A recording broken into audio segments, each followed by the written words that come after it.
Hey, is this Nicholas? Hey Nicholas, this is Andy. I'm one of the PGY1 residents at Yale Anesthesia. I just want to call and say congratulations, man, and welcome. I hope you have off today. I'm so sorry.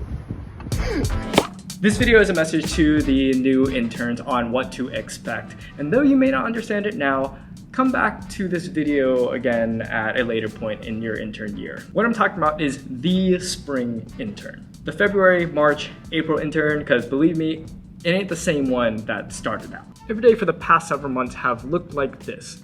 Wake up at 5, make coffee, chug some breakfast, drive to the hospital, get sign out, pre-chart, and code. Code, respiratory decompensation, central line, family meeting, dialysis line, family meeting, phone call, power of attorney battles, ROSC, and then code.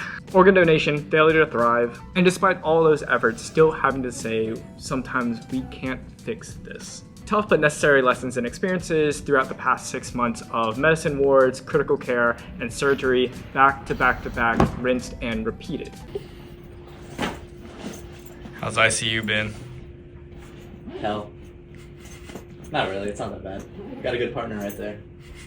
And as much as I would like to say I've gotten the hang of it by now with the procedure, decision making, etc., I can't help but going, what the heck am I actually doing sometimes? Like, am I even allowed to be doing half of this? Spring around March or April is when you start getting pretty confident as an intern physician, but really that's when you're at the very top of the Dunning-Kruger curve.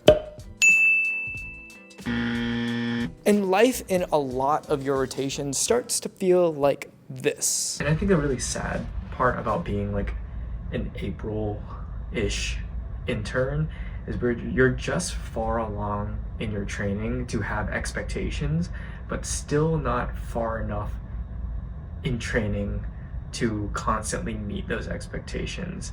And it's disheartening when like you're missing procedures and lines that you have gotten confident in, because you are still learning, but you're long enough in where you have the expectation that you can or you should be able to do it. And so already, even in one night here, I've been humbled. And thankfully cardiology fellows and like the PAs and nurses here are incredible. In summary, you know just enough to have expectations, but you don't have all the experience in the world to always achieve said expectations, leading to a very frustrating experience as a young doctor. There's this constant mental battle of you're gonna have days where you feel like you got it.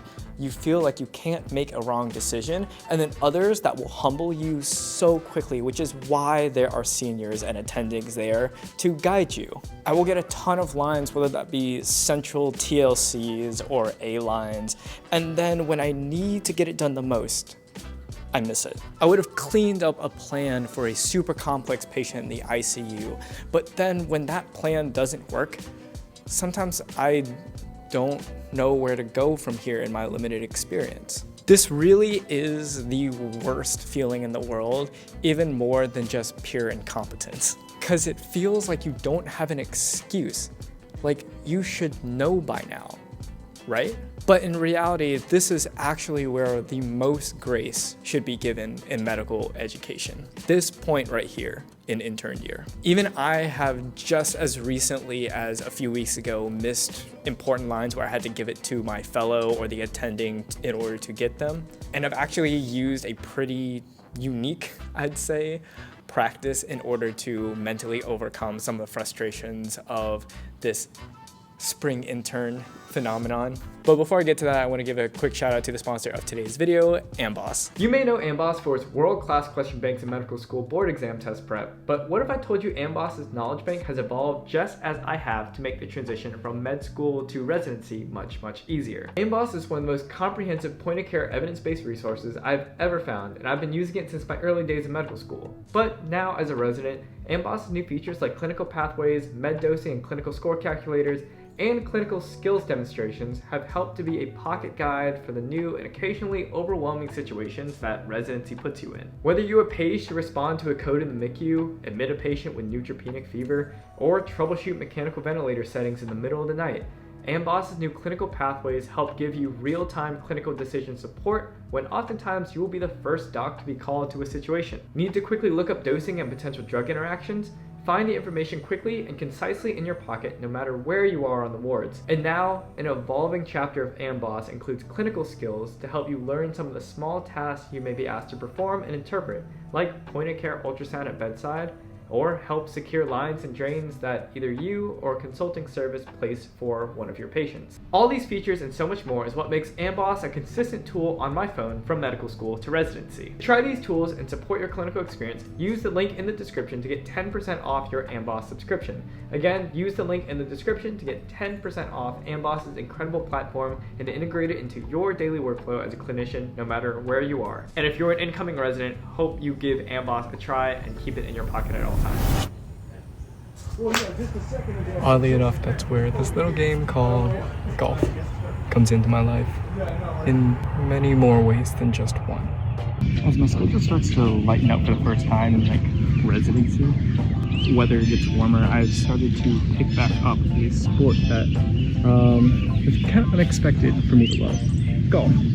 Even as growing up in Augusta, the mecca of golf, I never really quite understood the appeal and why so many people love the sport until I think really fourth year med school until now.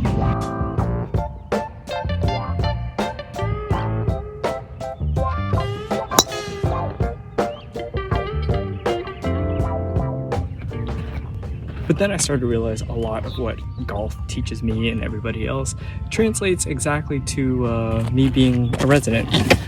And one word that continues to come to mind: resiliency.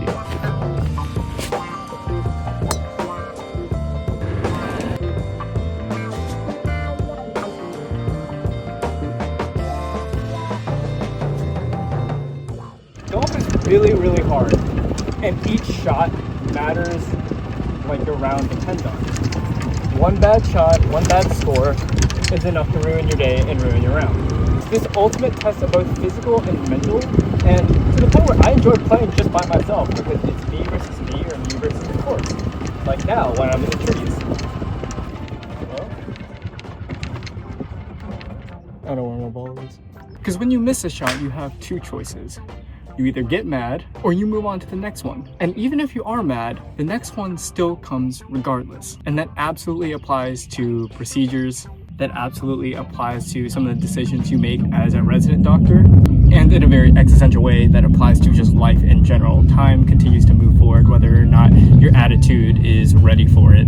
So you can either get upset while you're taking the second shot, or you clear your head and you focus. Forget the last one, because this one is another shot at being good, being great, and successful. Sound a lot like procedures in residency? Ugh. I also forgot how hot it is out here. But yeah, golf is literally just an exercise in trying again over and over and over again. And learning to have a good attitude while doing it. I think I can learn a thing or two about golf going into being a doctor. So am I excited for intern year to be over? Absolutely. In fact, I'm quite literally counting down the days. 55 days and 50 minutes to be exact. But also, all experience isn't without value. I'm a full believer in you go through everything for a reason. And if you're really, really upset about it, I think the first question that you should ask yourself is, what am I supposed to be learning from this? And as burnt out as I am right now as a spring intern, and as easy as it would be for me to just toss my hands up and be like, I'm done with this, I just want to cruise and do the bare minimum for the rest of the year, it's when I'm pushed to the point where I actually don't know what the next step is. Or even though I'm able to get 7 out of 10 of my arterial lines throughout my rotation, figuring out why I didn't get those other 3? Did I go too steep? Did I not optimize my positioning? Is there a way I could have threaded the catheter with less physical trauma there? Each time that you mess up, like a golf shot, you have those 2 choices. You can either get upset and go, man, I messed up. There's no way I'm gonna get this. Or sit back, take a practice swing or 2, metaphorically, go, okay, what can I change to do it better next time? And the spring intern time is exactly when that all is put together. You know the language, you know what to do, you know how to do it, you've done it before. Now let's work on getting it more consistently every single time. And not just that, but let's see if I can push it a step further. And even though I'm not going to be a medicine, emergency medicine, or surgery senior next year, these are all mentalities and skill sets that will be very valuable in the ORs as an anesthesia resident. So yes, I am counting down the days to the end of intern year, but I also do want to make those remaining days count too. But hopefully I get enough time off between my first year and second year to actually work on my real golf swing a little bit more, because it has actually made me somehow, yes, a better doctor, believe it or not. And if you're listening, wondering if this is your excuse to tell your partner that you need new clubs and should play another round, here's your sign. Do it. It's fun. Take them with you.